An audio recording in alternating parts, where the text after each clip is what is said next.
first. Right. So that you can go to your channel. Yeah, we'll go back to this page in a sec. That way you can go to your channel and we can go to your live videos. Wherever your live thing is. This here. Oh, you can go to your channel and we can go. So we're recording now. Yeah, we're streaming now. We've got to so change this name here to eventually. We'll do that afterwards. I'll just take us back to the original page for that, which is right here. Now we're ready to stream. I'm just going to edit your. I'm just going to edit your post so that the link is the correct one. Right. On both of them. Oh. No. So okay. So get rid of this link.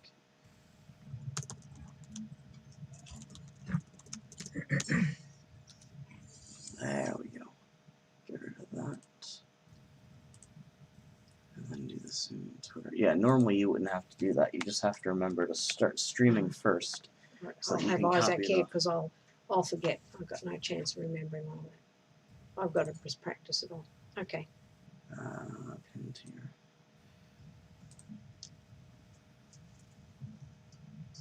Okay, looks like we have to.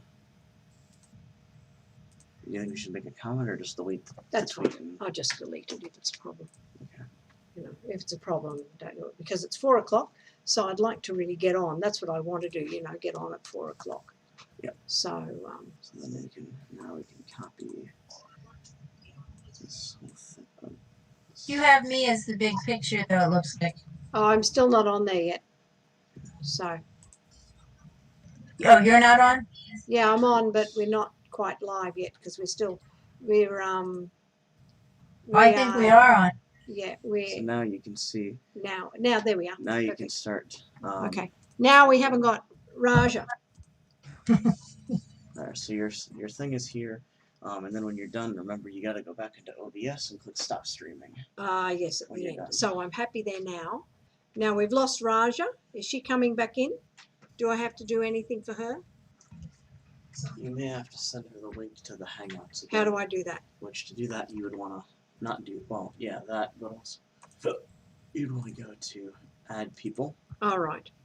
Copy link to share, and then send the email. Compose.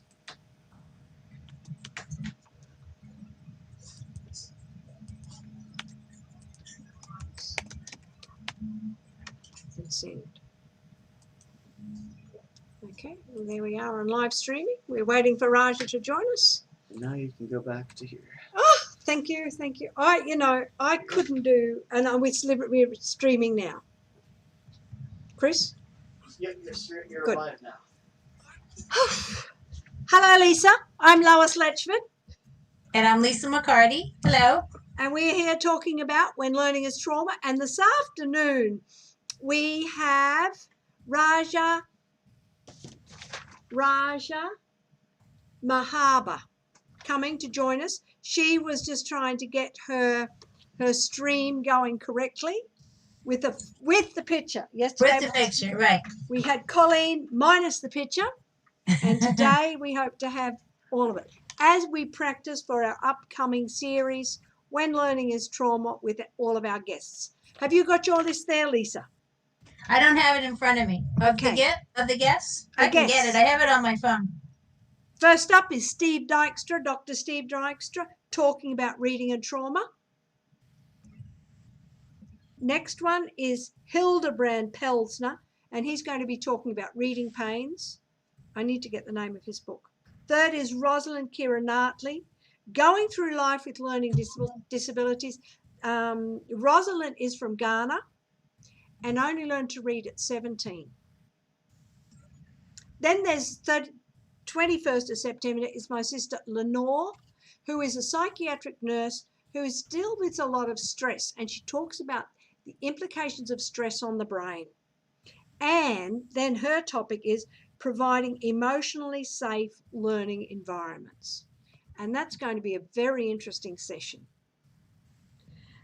October 5th is Martin Bloomfield, another dyslexic who grew up non-reading, and listening to some of his videos is really quite heart-wrenching to me. talking about when equality of opportunity became an opportunity for quality. Is Don Wynn before him? Oh, sorry. You can read Don. Yes, I've left him out. Oh, so Don Wynn, and his topic is learning to read is not enough for dyslexics. I've seen some of his things, short things on YouTube, so I'm interested to hear more from him. I don't know that I've got a short one of his on my playlist yet. I've got to look through. I heard it had a long one. But he also, had horrible times in school. So, and then we have Ashley Roberts, a mother from Houston. The cost of delaying diagnosis. We all talk about that. And then October 19 is Raja Mahaba, who is now hopefully going to join us today. And she is an advocate, what to do when learning is trauma. And yesterday we had Colleen Trelongo, the importance of advocacy to avoid trauma in education. Trauma is really disastrous. And finally, we're going to be talking to Dr. Neil Alexander Passay of personal and career growth following trauma. I talked to Nicholas, and someone else has asked to speak to him, and it's his wife who does the answering of the emails.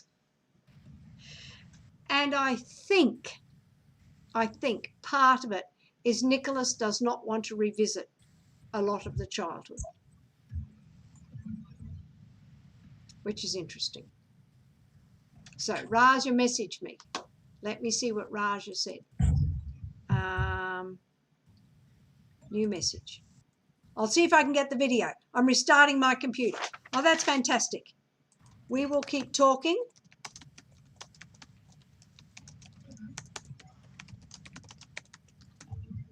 Until she arrives. So that's working for us. Okay, that's okay. So how did you come across Raja?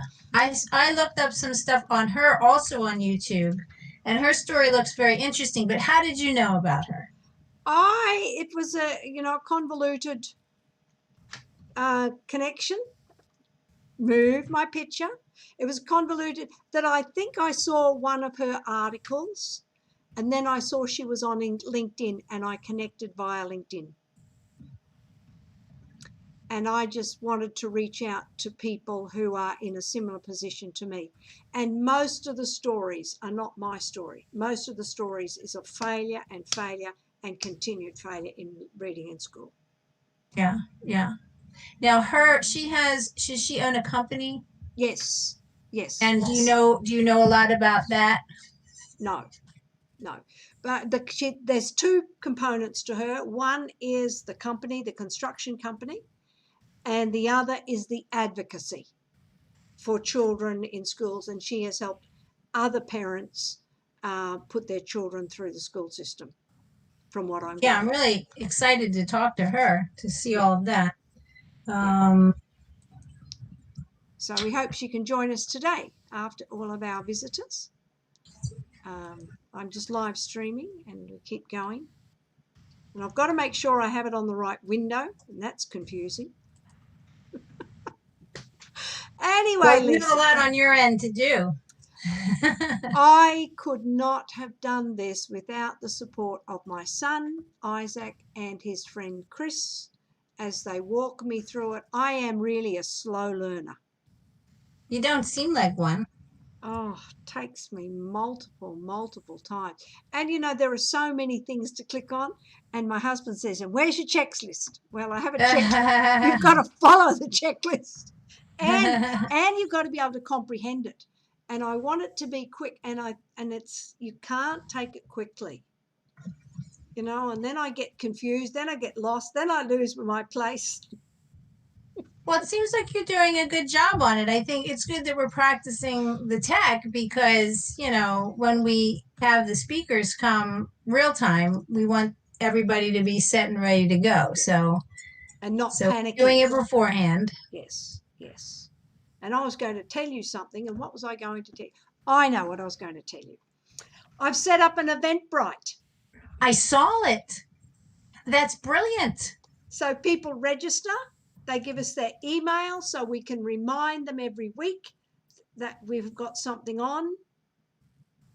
So that's, and we've sold it, it's free, but people have joined in, and I'm just waiting to, for more and more people to come. Yes, I saw that yesterday, and I started to share it with my friend list. And I actually saw my son today, and I'm having him share it with his friend list. I don't think that age group is on Facebook as much, but that's helpful. And then I'll see my husband's going to share it, just to get the numbers up so more people can see what we're talking about. That's the point. We want more people in on the conversation. That's exactly right. So that was a good idea. Yeah. So, and I did that all by myself. Oh, did you? See, you are a fast learner. You don't give yourself credit. I was listening to something today, actually, in fact, and they were talking about how dyslexic people and people that are neurodiverse in general, it wasn't just for dyslexic people, but they said that some people really beat themselves over the head, and they say things like, and you've mentioned, oh, I'm dumb, or I'm stupid, or I can't do that well. And, that's kind of a shame that's not true. I know that's not true. And there might be some things that are harder for some people, but it's never true that they're dumb, or they'll feel like an imposter. So I thought that sort of tied in nicely with what we were talking about today. Well, I read something on Facebook about not saying anything negative to yourself. Have your self-talk change. And it's really interesting how quickly that comes out. So you have it. Yeah. Mind you, I'm working with a 16-year-old student at the moment online. And he came nothing, literally. Couldn't read a sentence. And the fact that I make mistakes is one of the best things that he's seen. I agree. And I can laugh about it. And it puts them in a position of monitoring what I'm writing about, and not just accepting that everything is going to be perfect. Well, isn't learning isn't just about being perfect. It's not about regurgitating information. It's about thinking. Yeah. And I think that's another mistake that our education system seems to make. I mean, again, we don't want to beat schools over the head, but that's part of learning. And as you say, the instruction is key. And if the kids aren't engaged in the learning, they're not going to be learning. Or how many times do we force children to memorize things only to have them forget them in, a couple days? We had I'll just give a quick example. My son's 8th grade science class, they had to memorize the first 20 elements of the periodic table. And I thought, well, why would they need to do that? I mean, even, scientists and chemists are going to be remembering what they need to remember by working with the elements, not just flat out memorizing them. Yeah. But whatever, that's their curriculum, that's fine. But one of the students who was really good at memorizing did well on the test, and then a couple weeks later, the kids were fooling around, and they were doing this. They were just playing in the backyard, and the idea of aluminum came up, and they started arguing back and forth about something. And I just happened to ask, well, who remembers the atomic number of aluminum? And they're like, no. So here is this kid that was really good at memorizing, but in a couple weeks' time, that information is completely out of their mind. And they were learning more about actually doing, they were messing around with it was a baseball bat. I won't get into the whole thing, but they were learning about things that way, and nobody could remember the atomic number of aluminum. So I thought, well, that was a waste of everybody's time. But that's what I mean. Yes. That yes. We have to rethink what's important. And how kids are. Oh, somebody's coming? Amy. She's confusing me. I'm really trying to sign on. It's not giving me a hard time. Raja, it's okay. Yeah. We will take you as you are, and we will. We can just have you talk. We'd love you to introduce yourself. My name is Raja Mahaba, founder of the Jonathan Foundation for Children with Learning Disabilities. Welcome. And how did this come about? How did what? This Your Jonathan Jonathan, Foundation? your Oh, Jonathan? you're testing me? We're doing No, a we're run? just doing a little trial and just getting a conversation going. Just getting to know each other. I only know a little bit, so I want to get up to speed. Well, my story started over 20 years ago when I was told that my younger son, Jonathan, had a learning disability in a private school, and I was recommended to transition him to the public school. And when I transitioned him to the public school, my private school teacher said, "You're your son's best advocate. So mom only knows what's going on with her child, and so advocate for him." We went there, we did assessments. He said that his reading was really deficit. They put him in special education. We ended up working really hard to get him to read. The school district had some issues with special education teachers, and they could not keep them. They had a turnaround of special education teachers. And so I think it was the first time in first grade, his special education teacher called me and told me that he can't read. And, you start pre-K, first grade, and now he still can't read, and he's only learned 11 letters of the alphabets. And so it turns out when they were doing like a half a circle reading with the teacher and the students, he was memorizing the actual story as his peers read until it came to him. So he has an extremely high comprehension and memory. So when it came his turn to read, he was actually reading the whole story, but never looking in the book. And that's how the teacher figured out that he can't read, because he was compensating. So we ended up, trying to get him educational therapy and reading programs. Everything was a fight in the school system to get for him. Ended up hiring a private assessor. She told me that he's twice exceptional ADHD, learning disabled. His reading ability was, back then, was referred to as mentally retarded 67 standard score. That's what they used to say 20 plus years ago. It was not intellectual disability. These days it's referred to as intellectual disabilities. And so his IQ is over 145, but his reading ability was 67. So the discrepancy was extremely significant. And she said he was severely dyslexic. And that was the first time I figured out what was happening with him, and he needed educational therapy and intensive programs and remediation, and the school wouldn't do everything that he needed to do, so it forced me to initiate due process. So I ended up initiating 4 due processes for him. We took him out of the public school, put him in a private school, and smaller class sizes, better therapy. By the time I found an actual school that fit his needs, it took about a year or so. We were still in due process. He ended up going to the Frostick Center in Pasadena. It was an Ivy League school, $50,000 a year that LAUSD paid for, and he stayed there from that age until he graduated high school. So hundreds of thousands of dollars went into his schooling. My lawsuit was in the 7 digits. I'm an average mom, middle-class mom. I don't have a money tree full of millions of dollars in my backyard. And while all this was happening, my other son, Omar Jr.'s teacher in the 4th grade says to me, this is all simultaneously. So I got 4 due process on one, and I'm starting another due process on my other child. And they said that he's having issues with comprehension.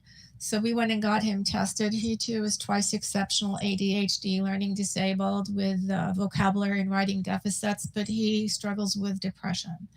And so we tried to get him services. They gave him a 504 plan. They refused to give him an IEP. So of course we were going to lawsuit again. And by that time he was graduating into the 6th grade, went into the 6th grade and ended up bullied by his 6th grade teacher at 11 years old. He was coming home with panic attacks and heart palpitations because he was bullied by not only his teacher, but his peers in his 6th grade classroom as well. So I reported all this to the attorneys. I ended up recording every IEP, transcribing every IEP. I became a mini paralegal. That's why I said to Lois that I want to train the parents to be mini paralegals, because that's the only thing that's going to help them navigate this broken special education system when they go back to school and hold IEPs. Documentation is key. So my 504 child ended up going to Ninth Circuit Federal Court. We started at the school level, went to the state level. State was a 50-50 split, and each attorney appealed to Ninth Circuit Federal Court. That's how we got there from the state level. When we got to Ninth Circuit Federal Court, the judge reviewed the case, called my attorney, my ex-husband, who was my husband at the time, into closed chambers, and says, although you have a really good case, I cannot rule on this case because it's a 504 case that would be converted into an IEP, making it case precedence and opening the floodgates for every family on a national level to use the lawsuit, the case precedence from your case, to use it in their briefs and their complaints for other families to give them an open door to have an IEP. So I'm remanding it back to the state, went back to the state, and he told the state judges, you made the 50-50 split, you decipher it and figure it out. State's judge conclusion was have LAUSD do another psychoeducational assessment, go back to the IEP, whatever the IEP dictates will prevail, whether you win or lose the lawsuit. So I start at the first level, climb up to Ninth Circuit Federal Court.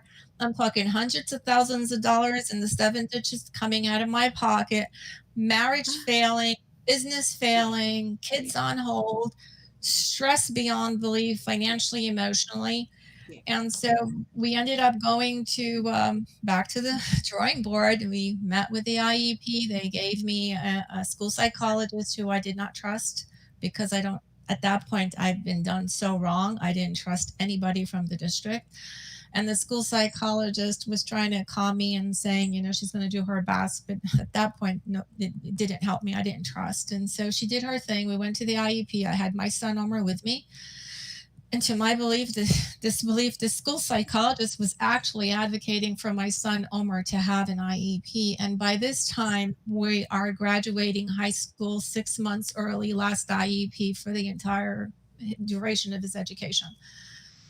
So it just was delay, 8 due process for children. I didn't think Omar would be the Ninth Circuit. I thought Jonathan would be the Ninth Circuit, but Omar surprised me and turned out to be the Ninth Circuit lawsuit. Long story short, after the meeting was done and the psychologist for LAUSD advocated for my son and got him IEP, means I won the case. I don't pay anything. I get services, 3 years of services with an escrow account for my son with money in it to help tutor him for 3 years of college because now he graduated high school. So I asked the psychologist when the whole IEP was concluded, and I says, why did you advocate for my son?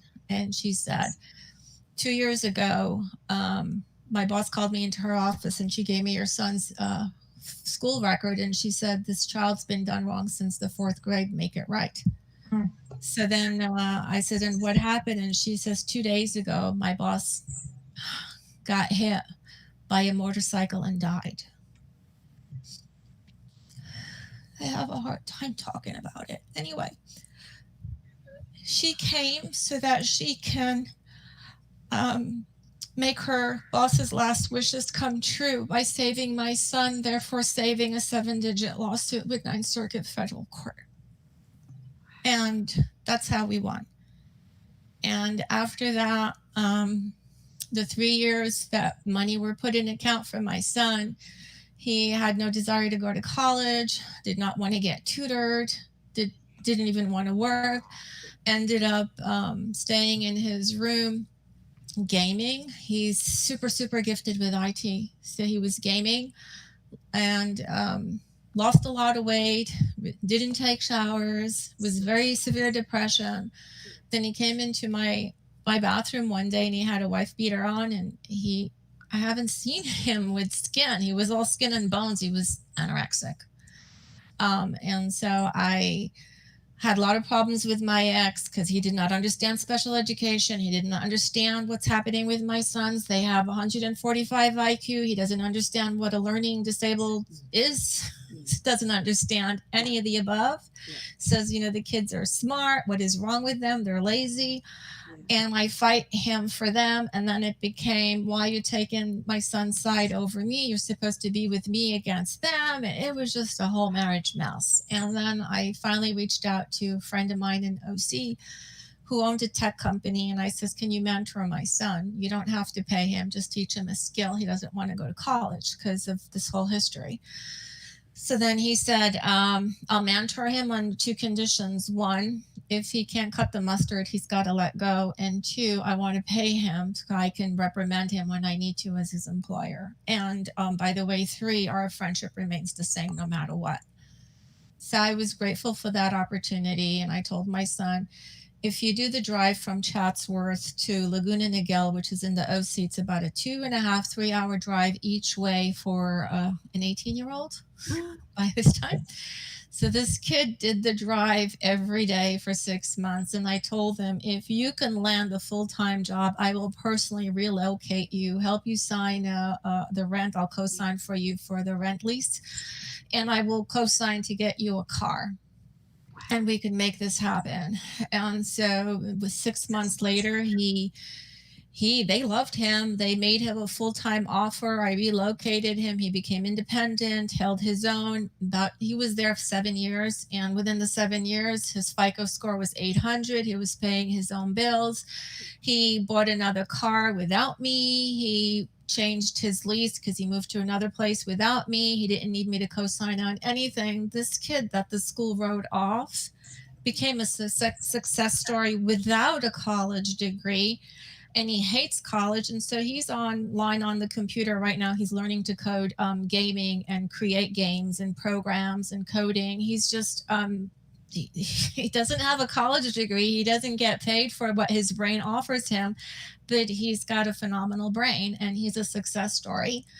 And Jonathan went on to Mopar College and ended up dual enrolled in high school and college.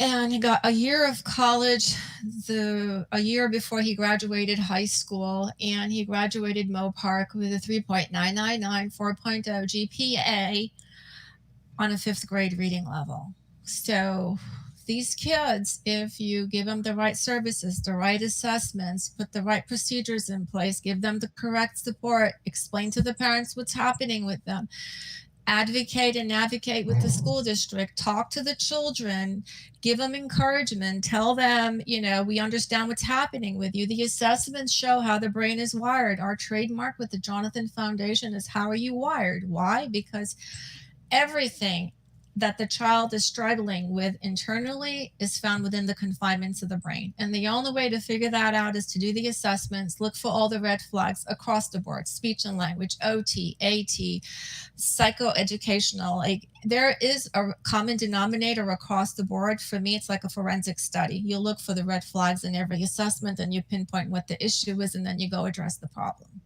And so that's why the foundation was formed, because I did not want families to go through the emotional and financial burden my family did, and I did not want children to be sacrificed for a free and appropriate public education. And so I went and got educated. I formed a nonprofit, and during this time, my son's Jonathan was going for therapy, psychology therapy, because his self-esteem was shot.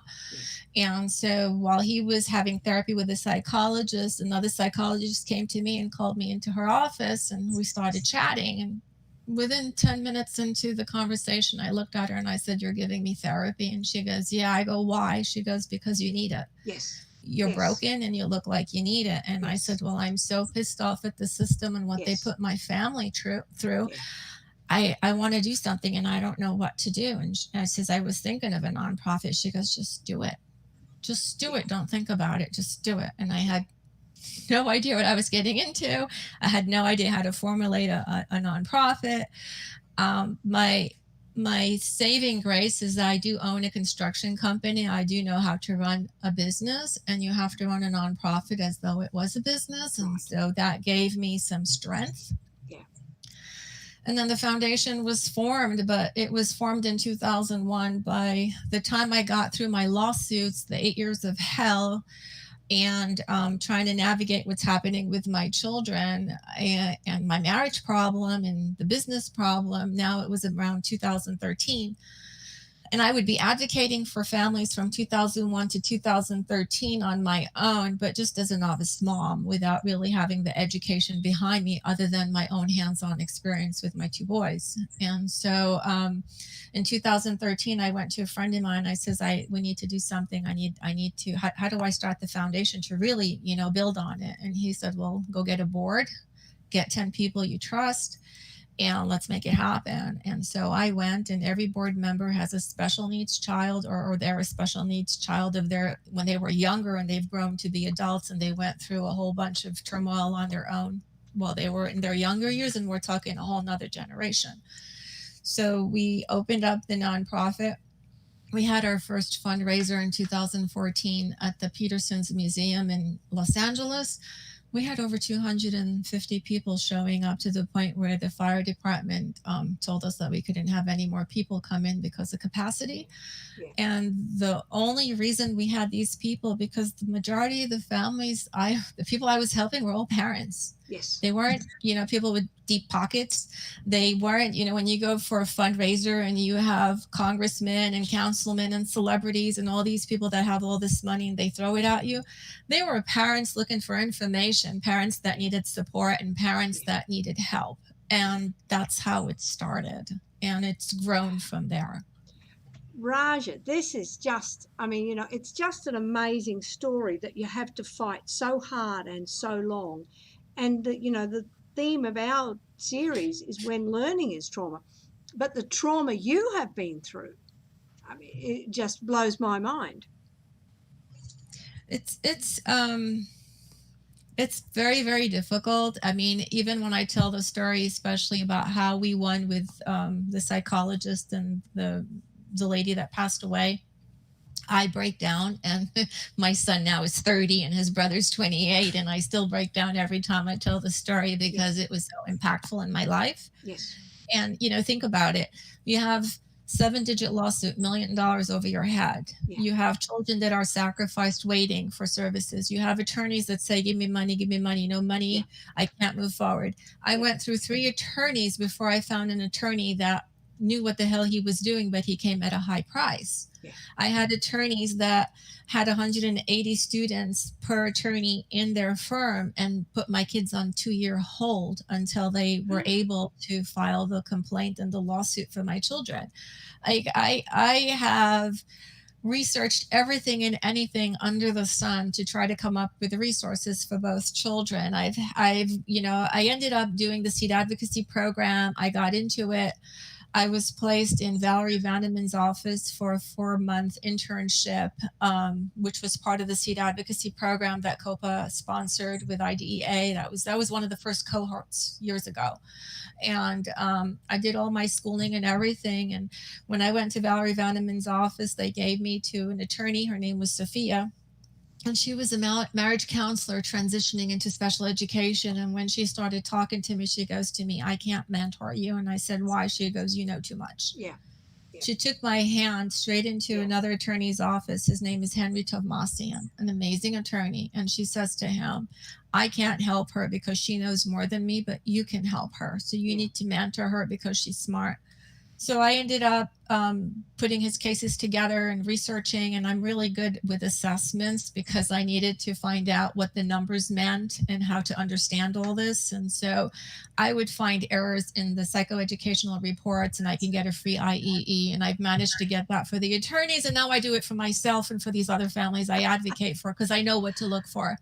So then he ended up telling me, why don't you be an attorney? And I said, I cannot be an attorney. He goes, well, I went through 8 years of hell with attorneys. I respect you, but I don't want to do what you're doing. And I don't want to have my time absorbed the way the time of the attorneys is absorbed to put a case together. Yeah. Then he says, why don't you go become a paralegal? And I says, paralegal. And he goes, yeah. He goes, I can't pay you as an advocate, but I can pay you as a paralegal if you help me with due process cases. So I went to UCLA and I got my paralegal credentials, and I went back to him, and, you know, he's helped me on a lot of cases. He'll do some pro bono for me. We'll get it on the back end with the school district. I work for free for him because then I know if we win, I'm going to have money coming in when we settle. And if we don't win, then it's a pro bono gift to the family. But we have had an extreme success rate. And the cases that I work on, I set them up for lawsuit purposefully because I don't know what the school is going to do. And I figured if it goes to an attorney, it just makes that the attorney's life that much easier, and a 90% plus chance for the family to win. That's And excellent. so that's my story. Whew. I need an Excedrin after that. That's brutal.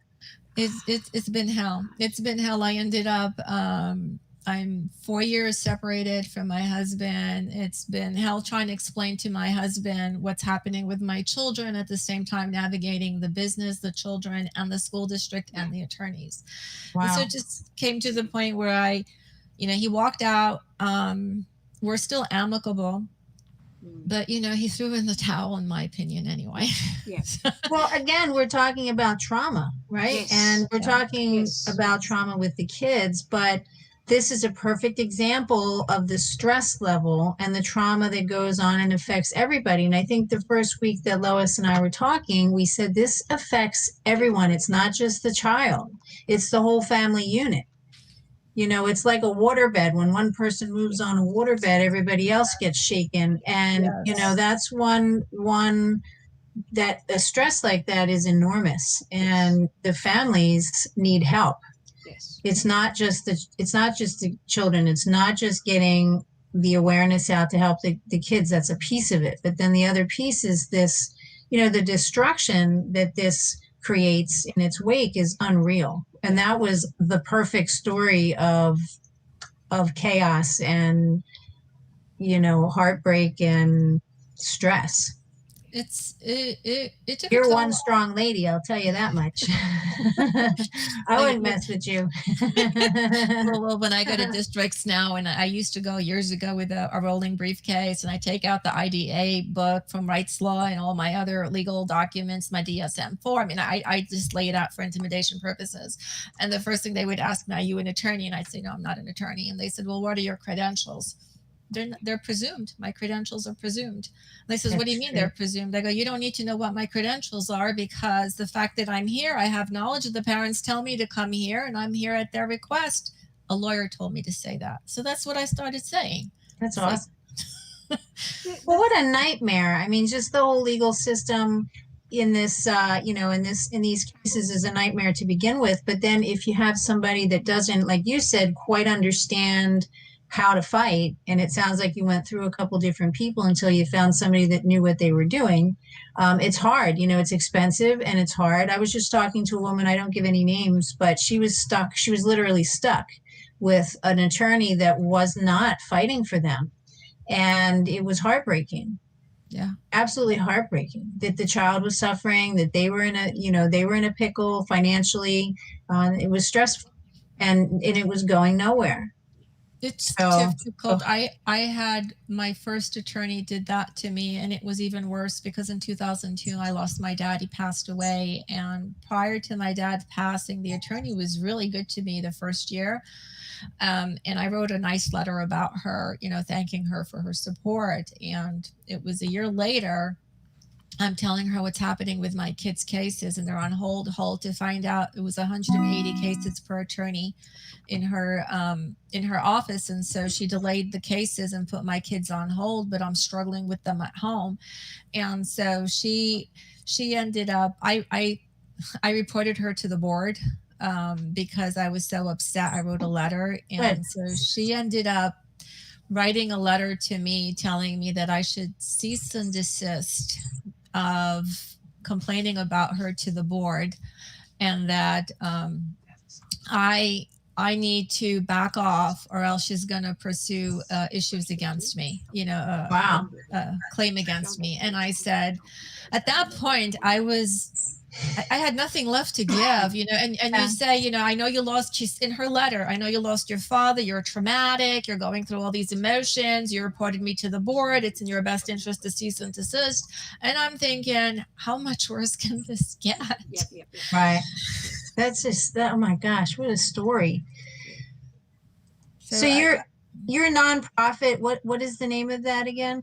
The Jonathan Foundation for Children with Learning Disabilities, but we've expanded to beyond that because when families come to see me, they have more than just learning disabilities, and then the majority have autism or Asperger's or Down syndrome or intellectual disabilities. I have children that have medical issues. I have one child, he can't sweat, so he can't cool his body down, so his life is threatened. I had a child, I think it was type 2 diabetes, which was the worst one or two, but like his life was threatened all the time. And so I'd have all these rare medical health issues with these coexisting diagnoses for these children coming to me, and they were not all learning disabilities. And I said, oh well, I need to start learning and understanding. So, you know, thank God there's Google. So I started learning and understanding what the medication was, what the diagnosis was. Is there a medical plan attached to the IEP? If not, why not? What are the procedures? What if there's a catastrophe in school? What does the school do for the child? You know, what if the child dies in the school? I mean, anything is possible these days because the district staff is not that trained. Yes. Right. So now you're an RN and an MD on top of being a lawyer and an advocate and a parent and a therapist, and the list is going on and on here. But it's crazy though. That's what it requires. It does require that. I end up giving one-on-one therapy to parents. They come in my office and they cry. Yes. And so that used to be me, right? That used to be me. I used to go and cry and didn't know what to do. And I have parents that come in on the verge of divorce. I've had parents that are divorced with their significant others. Imagine this, 4 of them coming to an IEP and inputting about the child that's theirs and not theirs. And that was a catastrophe by itself because it was volatile between the 2 birth parents. And now they have their significant others. And so it just came to the point where I said, I got to go beyond learning disabilities because I don't know what's going to walk in the door and I'm not going to turn anyone away. So the Jonathan Foundation has no walls, no walls of ethnicity, of religion, of color, of diagnosis, of eligibility. I don't care. The child needs help. The child gets help. End of story. Because a soul saved is a child saved. So yes. I don't want to discriminate.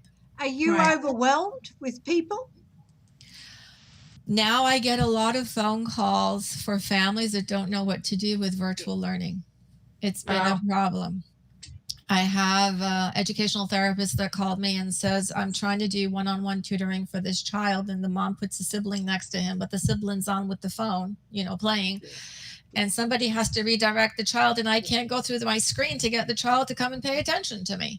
Yeah. And, parents are overwhelmed with work or no work, or one income or no income, or a single parent or dual parents, but maybe 2 special needs children, 2 typical children. How do they navigate this? And then it's a catastrophe. And then I thought, I had a parent that forwarded me an email from a teacher, and the email said, look, I know your child needs help, but I can't give your child one-on-one. I have 200 children that I need to teach, and I don't have the time of day for your son. And by the way, I'm not obligated to do virtual learning. And I didn't know how to react to that and then I had to think, we're doing COVID. You have the MLB going on.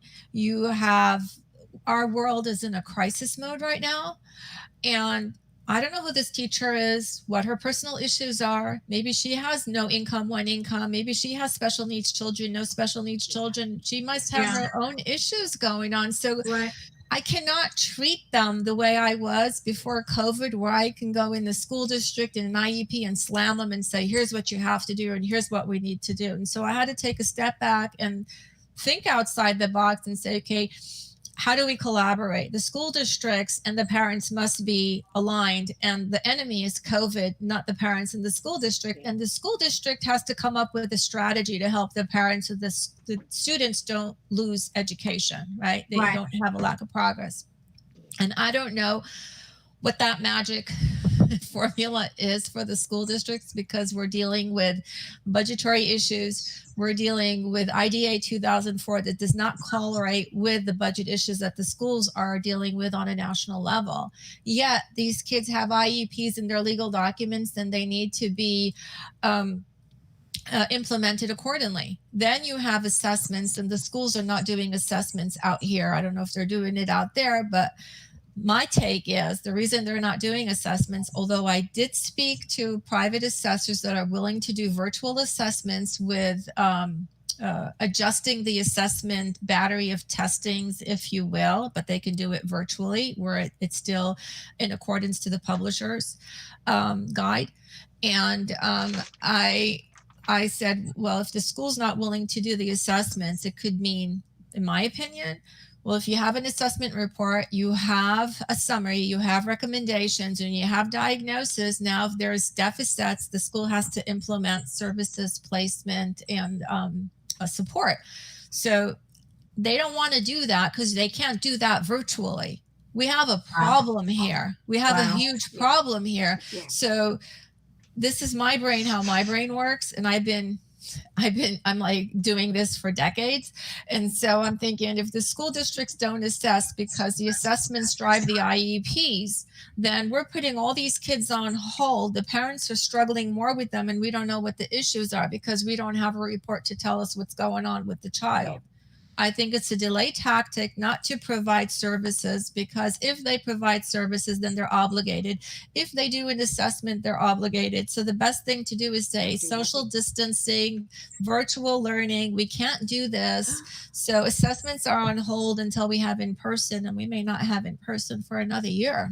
Yes. Wow, that's it is a nightmare. Yeah, and the school district I'm here close to, they just cancelled all the reading teachers. Yeah. Oh, and then there's another issue. I've been teaching my parents how to be mini paralegals. So I told them, when school begins, what you need to do, immediately ask for a 30-day emergency IEP. You go to the IEP, and what you need to do is ask the school and put it into the IEP. What is the transition process for distant learning? What are you going to offer my child in distant learning? Because now the IEP is no longer being implemented the way it was prior to COVID.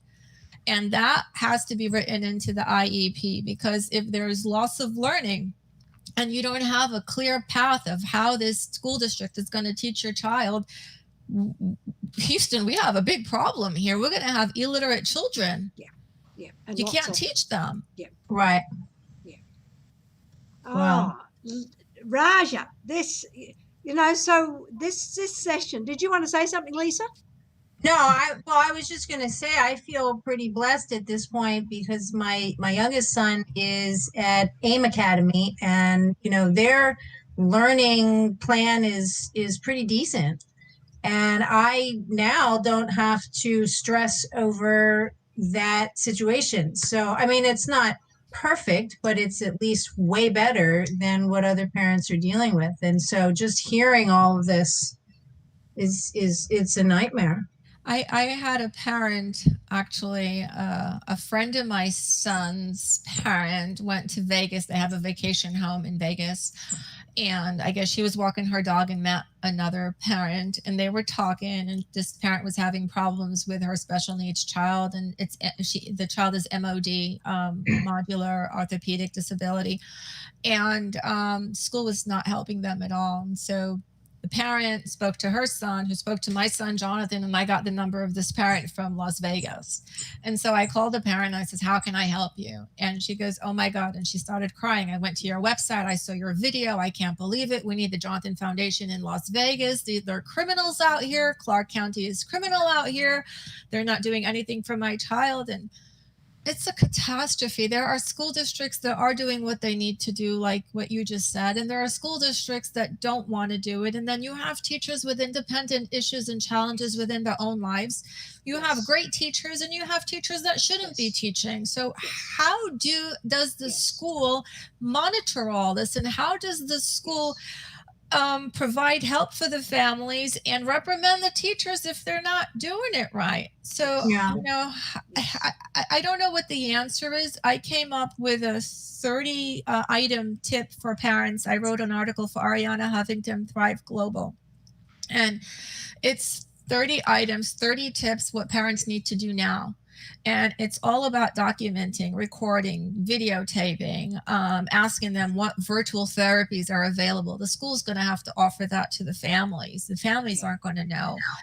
And just document, do a log, do a date, do every day, you know, videotape your child being taught, you know, on the screen virtually. I've had parents that told me they put a YouTube something for the child. They don't even teach the child. The child's looking at a YouTube instead of the teacher teaching the child. So it was a YouTube session of whatever topic. And children, they're not going to sit and watch and learn it. You give them gaming, they're engaged, but you give them education, and if it's a boring topic, they're gone. You lost them. And so the best thing that we can do for families now is show them how to document the progress and lack thereof happening every day virtually with the school. So when there is an IEP, there is an in-person IEP, whether it's virtually or in person, and that's another story. Not all the schools are doing IEPs virtually, and they could, because I've attended them.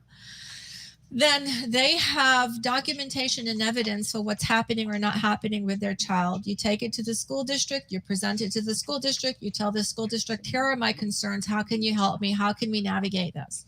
One or two things are going to happen. You're going to be with a great school district that's going to do everything within their ability to help you, or you're going to have a school district that's not going to give a damn because they're all out there. And then if it's the school district that doesn't give a damn, you go to an attorney and you have all the evidence you need to go to due process, and you let the attorney take it from there. And there are attorneys that do advocacy and litigation for pro bono, because they get it at the back end from the school district versus from the parents. If you know, it just depends. That's a case by case basis. Right. My son is here. My son is here helping me. And he says, there's no way in the world you're going to get these conversations down to 30 minutes. Well, not this one. This one was, but we needed to hear this one. Okay, tell your son we're going to have, you guys have to come up with a question. And well, now we know your story. Yes. Yeah. And then we'll time the answers, and I'll try to be very short. And what else you could do is, if people have questions in the chat box, we can answer them. I can answer them for you, and you guys can post them on however you get it out there. Oh, Raja, what do you think is the major your major passion surrounding this topic of when learning is trauma? What stands out to you the most? The regression of the children and the uncertainty of what districts are going to do to help prevent loss of learning. And there's like so much stress factors happening within the family component. The districts also have their stress factors. Teachers have their stress factors. And that's why I'm saying the parents and the districts must come up with a strategy to unite against COVID, because IDEA is not going to change. It's going to take an act of Congress, and that's going to take a big thing to do. Like, it's going to be an act of God for Congress to change IDEA, because they're going to have a big fight. It's not going to happen anytime soon. So we know the issues. Now, why can't the school district work with the parents and try to get them as much as they can within their ability, considering the circumstances, versus not giving them what they can, and parents going to due process and forcing the school to do what the school needs to do? Why can't we have a meeting of the minds? Well, we didn't have that before COVID. No, but now it's worse than COVID. Yeah, that's what I mean. Before COVID, you can go in person, and due process is easy if you find the right attorney. But now we don't have a lot of options, both sides. We don't have a lot of options. Right. So do we still go? I say make due process as the last resort, but document and back yourself up. If the school's not willing to help you, by all means, go to due process. I'm not telling you no, but you need something in your hands to go to due process to prove your case. Yes. So, if the school has an option, you help the parent or we sue you.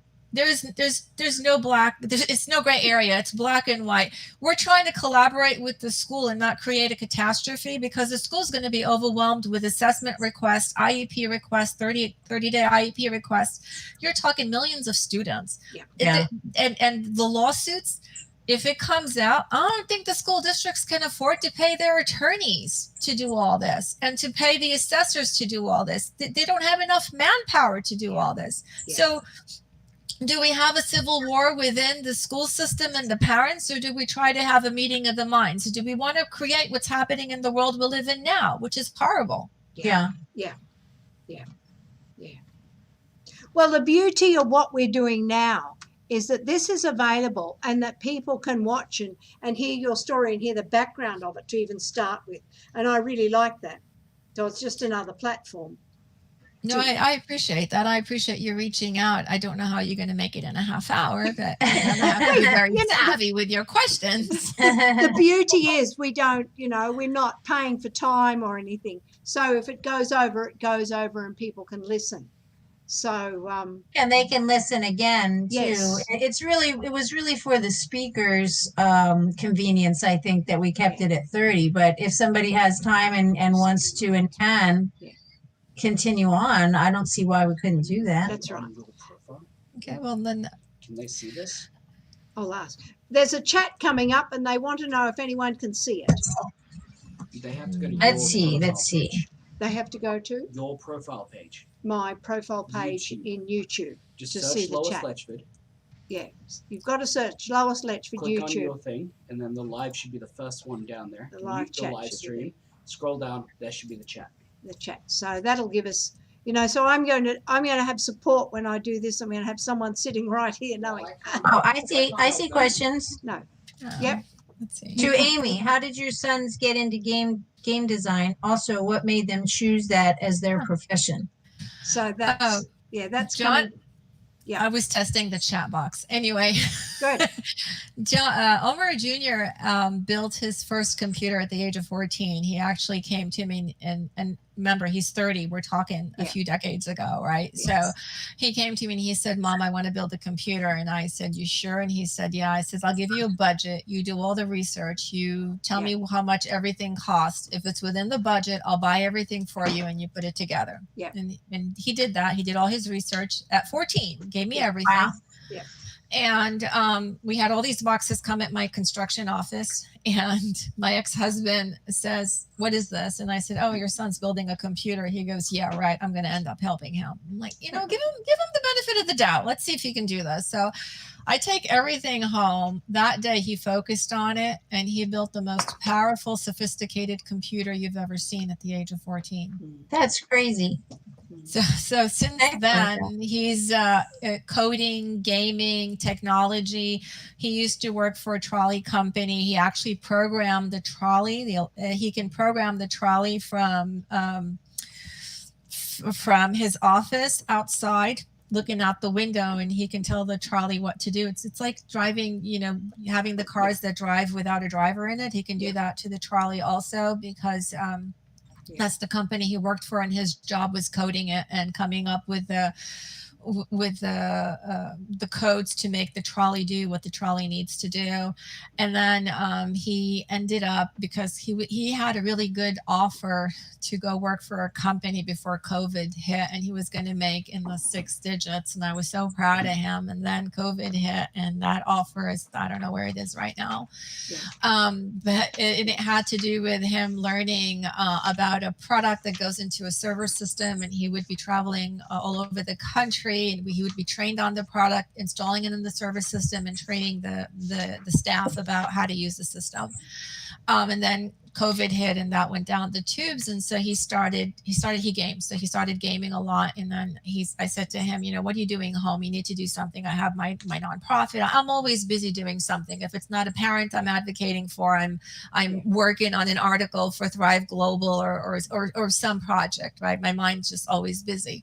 Yeah. And so then he started to take online classes for programming gaming. And so he decided, after he started to create characters and what they're doing in the gaming, he was excited. He goes, Mom, look. And I saw it develop from zero to characters shooting weapons and fighting and doing whatever they do in the gaming. And it was pretty impressive because he started with nothing.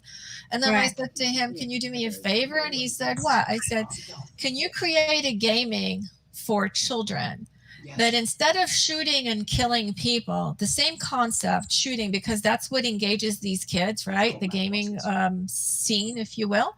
Mm-hmm. They have to shoot an object and the letter would pop out, and they have to shoot a few objects to have a few letters pop up to create a word, to learn how to say the word or what the word is. And you would be teaching them that concept in a very fun way versus A is for apple plus the button, you know, 3 words. What are the 3 words? And try to guess what the letters are to make up what the 3 words are. I figured, well, if children can game, but gaming in an education way where they're learning letters and sounds and vowels and putting 3-letter words together, then they're learning in a very fun way. And I go, can you do this for the Jonathan Foundation? And he said, I think I can do that for you. I said, good, then start working on it. Yeah. So how far along are they? He just started. He's just started with the game. It was all brand new. My other son superintends our construction projects. We have contracts with the federal government, and he's running some pretty nice sized projects. And he's my 28-year-old. These kids have a phenomenal brain, and not just my kids. Kids in general, especially the ones that end up in continuation school, they're not bad kids. They're very smart kids and smarter than the teachers. And I think the teachers get insulted because these children, when they speak, they make sense, and the teachers have a problem with these children making sense when they speak. So they get reprimanded for being, mouthy or defiant, and so they end up having a record. And I think it's a crying shame for you're wasting a life by throwing them in continuation. Maybe that child was never assess and see, is there something going on that was not identified that's causing the child to behave the way the child is behaving. Right. Yeah. I totally agree. So the other thing I'm working on is I'm trying to get with I tried to get with LAPD out here before COVID hit. Yeah. Because I wanted to assess juveniles before they turn 18 in prison, whether they're on probation and minor. They could have a minor offense, or they could be on probation, but they're still at a problem with the law.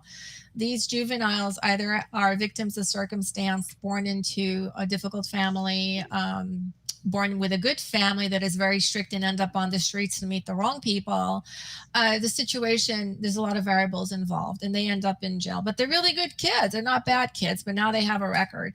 Yeah. So why not tap into the police department and get these kids, get them assessed, and see if they have, a detention record. Are they in trouble with the principal in school? Are they failing grades? Like, do a background history and find out what may have caused them to be there, right? They may not be special ed kids too. And if they are special ed kids, and we know what fell through the cracks. If they're not special ed kids, then let's find out what's happening with them. And the only way you can do this is through assessment. So I told the police, I says, why don't the foundation assess your juveniles? And he says, well, I have 355 of them I would love to give you in our jails right now as we speak. And I says, well, do you have the funding to help me? I can get you the assessors and we can go on to this. And he says they had a program where they were going to get funding, and he wanted to work with me, and I was going to get the Department of Rehabilitation involved, the school police involved, LAPD involved, my nonprofit involved, and maybe another nonprofit, so we can all kind of have a brainstorming session and see if we can build it from there. Well, let me know, because I'd like to get in on some of this. We're trying to do some work around here, and one of my my personal story is surrounding some of that, where my middle son had he was truant a lot, and here I didn't know that he was struggling the way he was. And again, we've talked about the mom guilt. I've got plenty of it, but he didn't know, and he was a kid that completely fell through the cracks, completely. And so, yeah, I agree. I think that's a big topic of like who needs that awareness, because we can't just, they need to be assessed, and we need to figure out what's driving some of that. It's beyond, I'm a business entrepreneur person, so my mind works in a business mode. Okay. Advocates are awesome, but advocates, and I'm an advocate too, but advocates, if you don't have the business experience behind you under your belt, then you're just an advocate helping a parent to do the IEP and to go to the next parent and do the same thing over and over again. I like to think outside the box. And when I was advocating for these families, I've had 14 years old that had 35150s. I advocate for Children of the Night. I don't know if you've heard of them. They rescue children prostitutes from their pimps. Oh, yeah. So I do all their advocacy for free. And I was advocating for this young girl about 4 years. And just this past year, she ended up throwing herself in front of a car and killing herself. And she's had 3, 4, 5150s on her, and it broke my heart. And so those are the forgotten ones. They're not bad kids. I meet with these children prostitutes. They're 13, 14, 15 to 17 years old. They're broken. They're battered by their pimps. They want a mother's love, a father's love, and they can't find it. So they turn to the streets. And Lois Lee, who's the founder, embraces them and gives them everything that they've been missing, including love. And I have children that have a roof under their head. I'm very blessed. I had a nightmare with LAUSD, yes. But you know what? I got to look at the positive and all the negatives that I went through. And then I have to think, okay, why did God make me go through this path? Okay, I went through a very severe journey and a lot of trauma.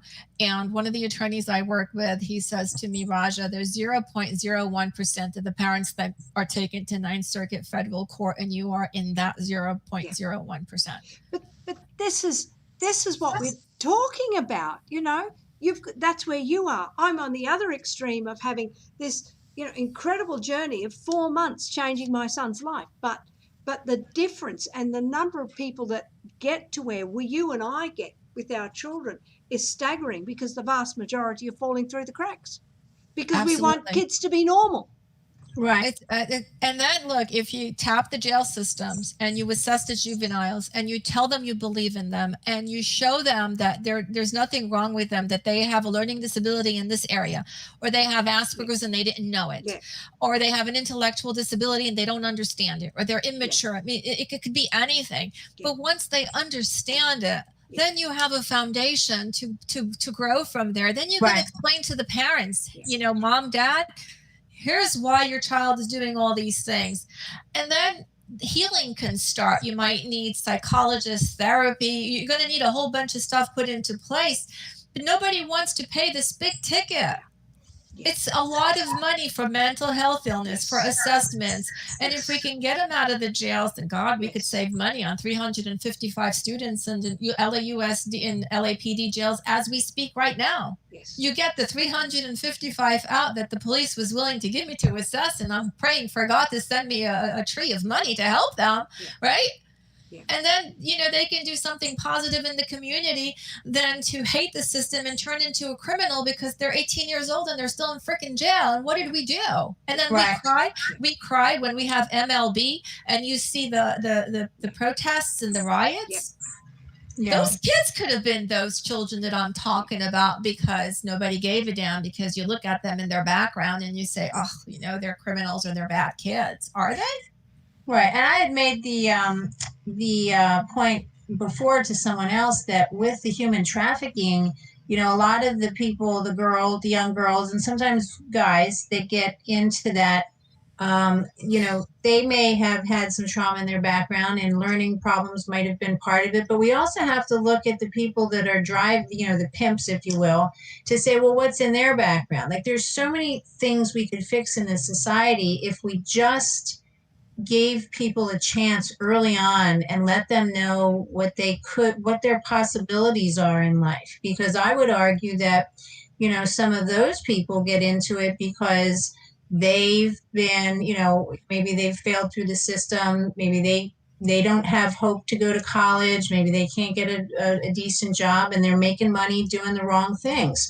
Maybe they've been embarrassed in school. Maybe they think that that's a way to get some respect in the wrong way. And I would make the argument that a lot of our problems in society really could be cut down if we, as you're saying, identify these kids early on, and just in general across the board, let people see where their talents are and see and let them know that they're important people from the beginning. Don't let them fail like this. Don't let them just flounder and not know what to do in the system. And again, that's one of the reasons why we're doing this whole series. But we've hit a lot of real heavy stuff today, ladies. Usually we end laughing and giggling, and now we're kind of like, oh boy, that was heavy. It's the elephant in the room. It's what nobody wants to talk about, and the reason nobody wants to talk about it because it's attached to money. There's a cost involved. Yeah, I agree. I'm not going to argue that. So I'm about to going public with all this crap and saying, let's go to juvenile, let's help the juveniles. As a matter of fact, I just was provided an opportunity to write a proposal for L'Oreal Paris Women of Worth that wanted to know what am I doing for the social issues we're having. So I gave them that whole proposal about juveniles, and then I ended up, one of my board members met an organization called Defy Venture, and they're adult prisoners that are reformed and they're out of jail. And we're going to see if we can collaborate on a level where they can mentor the juvenile prisoners and show them, if you continue on the track you're working on, you're going to turn like me. Thank you. That's awesome. Go for that full steam ahead. Yeah. So, I mean, I have a lot going on. I mean, I don't know. I have this drive inside me, and I think it's about collaborating, partnering with organized. One person cannot do this by themselves. This requires a huge collaboration amongst a whole bunch of people. Have you gotten? Are you connected to any of the dyslexia organizations like the IDA or the Decoding Dyslexia people? Any of those folks? Only online. I haven't really communicated with them, like online as a resource.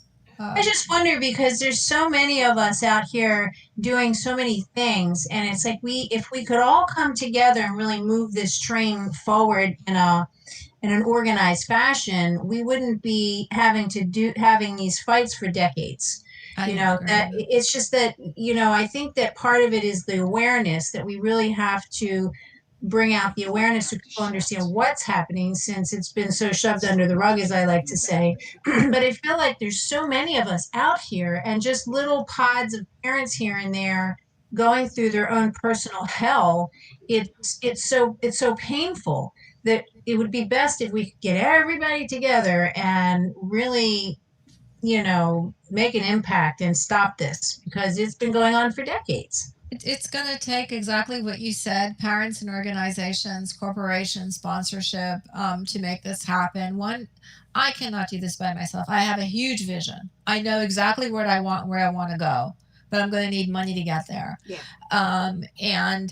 But it's finding the missing link, finding people with the same passion, same cause, and collaborating, coming together as a whole and saying, okay, here's the plan. How do we execute it and move on from there? And I think if we collaborate as a whole, then we can go to the school districts and say, hey, this organization is this powerful, and we're not going to let you do this. And you're going to do what IDEA tells you to do, and you're going to do it the right way. Right.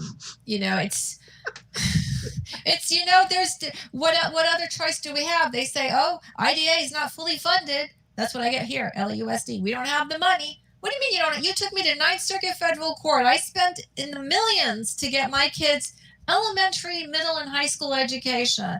My son Jonathan has an Ivy League education by a school that you private parents pay $50,000 a year. Why? Why can't you districts put this in a program for dyslexia or a reading program and help the students. Why are you taking me to court and spending your legal funds? I'm spending my legal funds so that I can have my son have an Ivy League elementary, middle, and high school education. Then we have a discussion on how we have to teach reading, and then we get back to a program, and then children fall through the cracks again, and we're back to why didn't this work? It's really difficult. Yeah. I think we have to do it in baby steps, and we have to do a pilot program and see if because that's my idea with the juvenile program. I want to do pilot program out here, and then I want to do the Jonathan Foundation movement nationally across the nation. Yes. That's my big vision. Yes. I love the idea of a pilot program because we know what's required to teach children to read. We know it cannot be prescriptive. We know children have to be involved and actively involved in their learning. And I think that's the component that we've absolutely forgotten at many levels. Anyway, don't get me started on that. However, my son is saying, you've got to answer the chats. I see them. Oh, we have to do that now? Yes. There's what's in the chats. I only know how to send. How do I answer? How do you get your sons into now? And of course, the answer's not simple. How did your sons get into game design, and what made him choose that profession? So we answered that one. Good. To Lisa, what do you do differently for your children? Well, for my youngest son, he goes to AIM Academy, so I don't have to do anything. Now, that's not true. But we did. We had to fight for him to go there. And my middle son, I am struggling. We're struggling as a family to get him to a place that he needs to be mentally and professionally. And it's been a nightmare. But we are on that journey. And again, I know Amy had mentioned. What's that? Raja. Yeah, Amy Raja. Amy's my construction alias. Raja is my special education name. That's my given name. You had mentioned, I forgot what I was going to say. Journey with your son. Oh, yes. You mentioned God. And I really feel that God has a plan for myself, my family, and there's a reason we're going through this. So we'll get there. But I'm just, the thing that I am doing differently for my sons is talking about what dyslexia is and talking about these things, and then not focusing so much on the what we can't do, but let's think about the what we can do. So that's what I'm doing differently for my kids. That is fantastic. Thinking about what they can do. Mm-hmm. Raja, you have a phenomenal vision. We've got so much to say, so much to do. I just love this conversation. Well, thank you. It's life. I always have to look for the positive in every negative, and believe me, there's negatives happening every day, and I don't allow myself to sit and dwell on the negative. I got to pop out of it and figure out, okay, what am I going to learn from this negative, and how do I turn it into a positive? Yeah. That's it. Tell me about it. Well, look, I have to go. We can work on getting your video.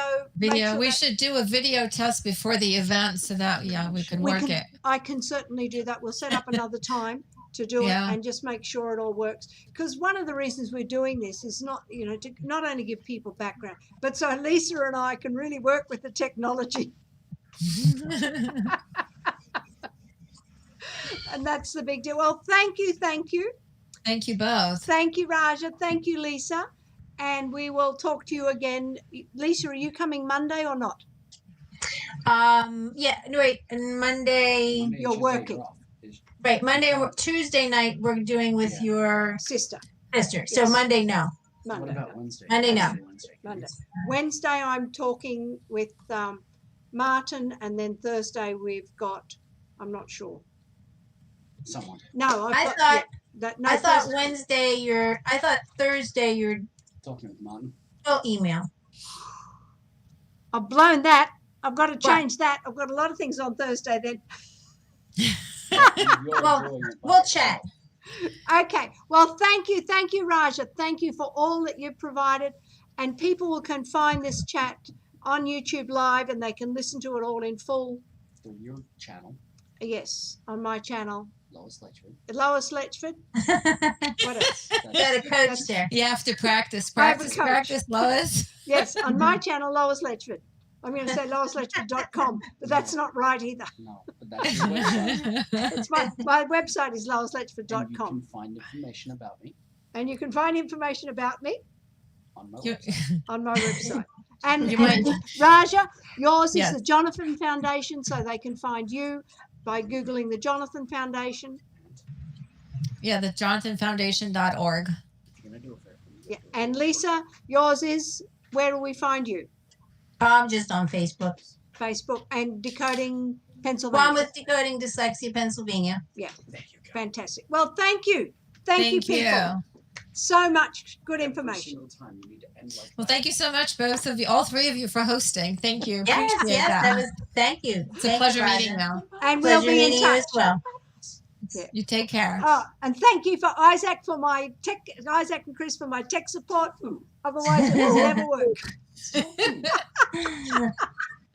Okay, I'll talk to you soon. All right. Thank you. See you later. Bye. Bye. End stream. End stream. And End. End stream. you Oh, need it to was make